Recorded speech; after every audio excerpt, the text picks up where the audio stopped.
I'm Eddie DeHais, and I am a director at Brown Trinity Rep, and I am directing this piece as well as choreographing it.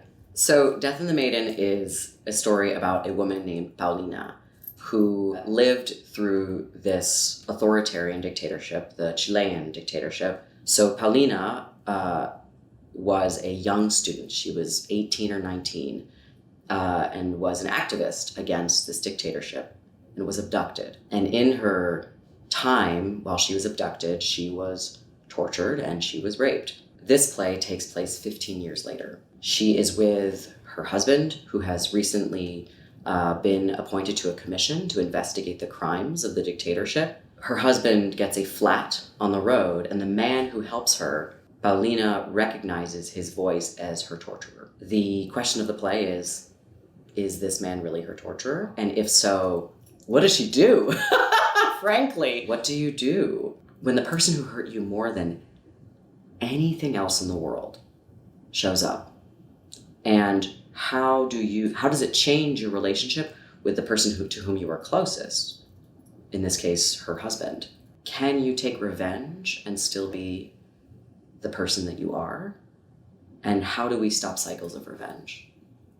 I think that we are so hungry for live spaces that change us. I grew up biculturally in France and in America, so I had the fortune to see plays in other countries and other languages where I saw an approach where there was this physicality that felt much more enduring, and the plays could both be entertaining, but they also could move you very viscerally.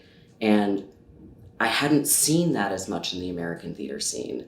So as a director, I think my job is to investigate the best and worst of humanity. And by making people look at what's hard, but with grace and tenderness so that they can move forward in their lives. And that's why I became a director, because I didn't feel that level of work where theater could really be transcendent, could really change you. A play could change the course of your life, was being done, and I wanted to bring that. I come from a background of, terrible things happened to me when I was younger, and I don't walk around the world shattered. I walk around the world with a sense of playfulness and mischief, and I am able to talk about, difficult things that happened to me. There was this great article in the New York Times recently that said, everything is not okay. Everything is not okay.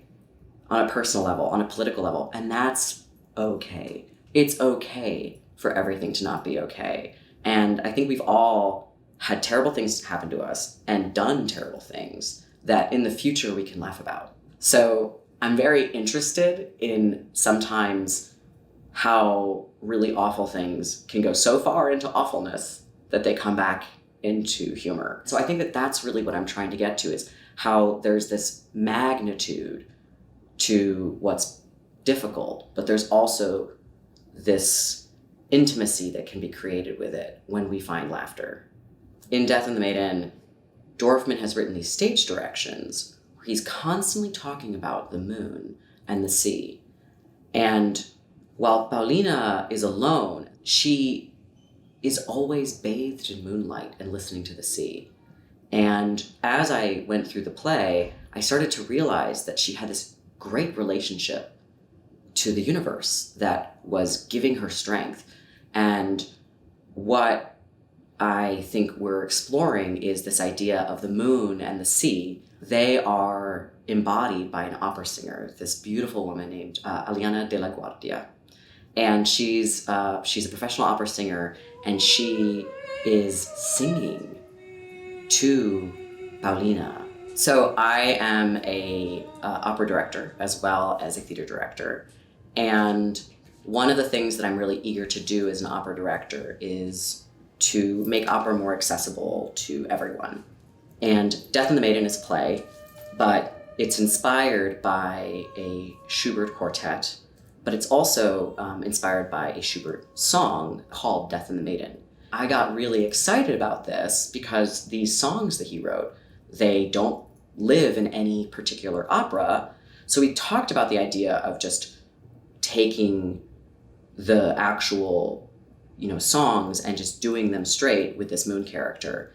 But then I found this amazing composer. Her name is Adelia Faizzolini, and I asked her if she would be willing to look at these Schubert songs and to recraft them. I think that people who love opera, who love classical music, are going to hear things that will greatly inspire them. But I also think that this will be an entryway in for people who have no knowledge of classical music. Because one of the things that I think a lot of younger people feel is that it's inaccessible. And I want to bring it to this space where it feels so connected to the storytelling and to the psychological landscape that the audience is experiencing, and makes them feel their grief. I recognize that a lot of our audience members, like most people, have compassion fatigue and want to escape. And I'm here for that. But I think that this play offers this middle ground where it both has moments of escapism while also looking at the things that, if we can look at honestly, will actually open us up. One of my actors said this on the first day: it's a miracle that anyone forgives anyone. It's a miracle that anyone heals. And I think that we can forgive and heal when we can recognize the vastness of the universe. And that's what I'm hoping people walk away from with this, that they're inspired, that they're challenged, that they're excited, that they can look with new eyes at their homes and at their relationships. And even though it's a difficult story, it's one that breathes hope and optimism and shows a path forward.